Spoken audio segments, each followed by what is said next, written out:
આપણા મનમાં જેવો ભાવ હોય તેવો જ ભાવ સામેવાળાના મનમાં પણ આવે છે. આ એક મનોવૈજ્ઞાનિક સત્ય છે.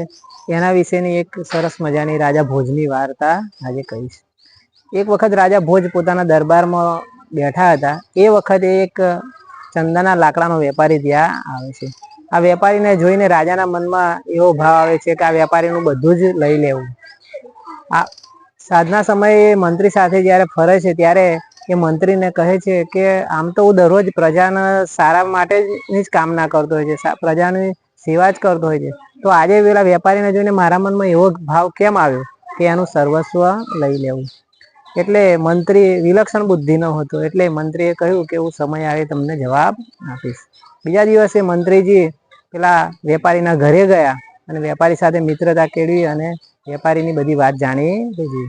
તો વેપારી એ કહ્યું કે ચંદનના લાકડા ગાડા ભરીને હું આજુબાજુના ગામોમાં વેપાર માટે મોકલું છું, પણ કોઈ જગ્યાએથી વેપાર થતો નથી અને બધી જ મારી મૂડી આ વેપારમાં રોકાયેલી છે. એના કારણે હું ઉદાસ છું. તો કે મંત્રીએ પૂછ્યું કે આનો ઉપાય શું?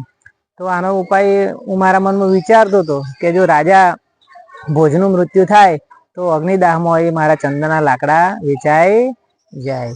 એટલે મંત્રીએ કહ્યું કે તું ચિંતા કરીશ નહીં, કાલથી તારે રાજાના ભોજન માટે 20 કિલો લાકડા દરરોજ મોકલવાના અને એના પૈસા તારા રોકડા મેળવી લેવાના. એટલે પેલો વેપારી તો ખુશ થઈ ગયો. આ બાજુ થોડાક દિવસ પસાર થયા એટલે વેપારી રાજાની સભામાં આવે છે ત્યારે આ વખતે વેપારીને જોઈને રાજાના મનમાં જુદો જ ભાવ આવે છે અને એમને જોવે છે એટલે કે એને ઇનામ આપવાની ઈચ્છા થાય છે.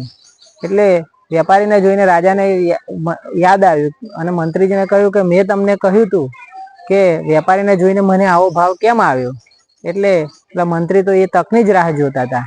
એટલે મંત્રીએ કહ્યું કે જ્યારે ગઈ વખતે વેપારી તમારી સભામાં આવ્યા હતા એ વખતે એમના મનમાં એવો ભાવ હતો કે જો તમે મૃત્યુ પામો તો એ અગ્નિદાહમાં ચંદનના લાકડા વપરાય અને એનો વેપાર થઈ જાય. એટલે એ જ્યારે આવે ત્યારે એ વખતે તમારા મૃત્યુની એ કામના કરતા હતા અને જ્યારે અત્યારે તમારા માટે જે ભોજન બને છે એ ભોજનમાં એ ચંદનના લાકડા વપરાય છે. એટલે અત્યારે એ મનોમન એવું પ્રાર્થના કરે છે કે જો રાજા લોબુ જીવે તો મારો ધંધો પણ વધારે ચાલે. એટલે રાજાને પણ પોતાના પ્રશ્નનો જવાબ મળી ગયો. એટલે આપણામાં જેવો ભાવ હોય એવો ભાવ સામેવાળાના મનમાં પણ આવતો હોય છે.